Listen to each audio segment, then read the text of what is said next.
Eh mais le jette pas ton trognon, tu sais qu'aujourd'hui on peut rouler avec? Rouler avec un trognon, t'es sûr? Oui, oui, allô, bonjour.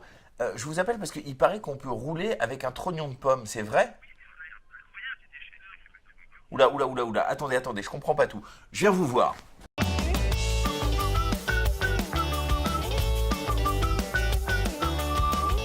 Eh bien voilà, je viens d'arriver à Morsbach en Moselle sur le site de Métavalor. Métavalor, c'est un site pionnier en France en matière de méthanisation. On va voir comment ça se passe. Ici, on y reçoit des déchets ménagers, jusqu'à 45 000 tonnes par an. Il en ressort, croyez-le ou non, du carburant. Quand ils arrivent ici, les déchets sont triés. On ne garde que les biodéchets, c'est-à-dire les déchets d'origine animale ou végétale.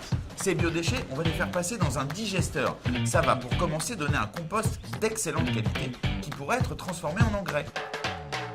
Mais le processus de digestion produit aussi du biogaz. On l'appelle biogaz parce qu'il est d'origine biologique. Mais c'est bien du gaz, c'est-à-dire en soi une source d'énergie. La singularité ici de ce site, ça a été de tirer un profit environnemental maximum du biogaz produit dans les digesteurs, à savoir que nous faisons ici de l'électricité, de la chaleur et du biométhane. Arrêtons-nous un instant sur le biométhane. Une fois qu'on a récupéré le biogaz, il va falloir l'épurer, c'est-à-dire le débarrasser de son eau, de son CO2 et de son hydrogène sulfuré. Bon, si on résume, grâce à mon trognon, on peut obtenir de l'électricité, de la chaleur et du biométhane. Ça, c'est la triple valorisation. Pas mal pour un trognon quand même.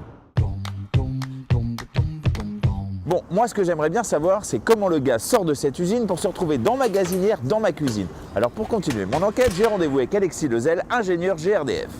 Le biométhane arrive à la station en étant déjà épuré. Ensuite, la responsabilité de GRDF, c'est de l'odoriser, c'est-à-dire lui donner la même odeur caractéristique que du gaz naturel. Ensuite, on va abaisser sa pression pour pouvoir permettre l'injection dans le réseau.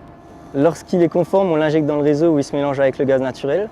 On peut donc le retrouver chez le particulier, mais aussi à la station de gaz carburant.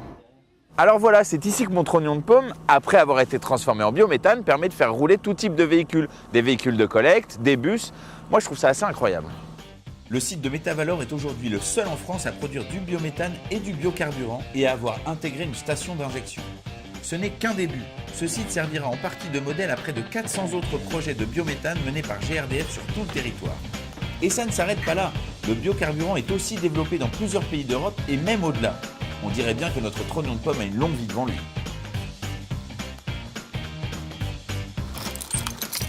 Dis donc, t'avais raison, c'est hallucinant ce qu'on peut faire avec un trognon de pomme. Faut que je te raconte.